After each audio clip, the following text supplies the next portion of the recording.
Ustadz Imam. Sebuah amalan sangat ampuh untuk membinasakan makhluk halus. Suasana masihlah tenang, tidak nampak ada sesuatu yang aneh. Semua masih biasa saja, hanya ketegangan yang terlihat di wajah masing-masing. Dan suasana itu berubah mencekam kalau Fani berteriak histeris memanggil nama seseorang. Suwandi, Suwandi, Suwandi. Yang disusul tubuhnya bergetar hebat, lalu terkulai-lemah dan kabur bersandar pada kursi.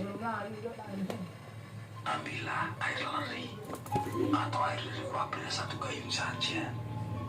Campurkanlah dengan air ini, lalu basuhlah rambut istrimu.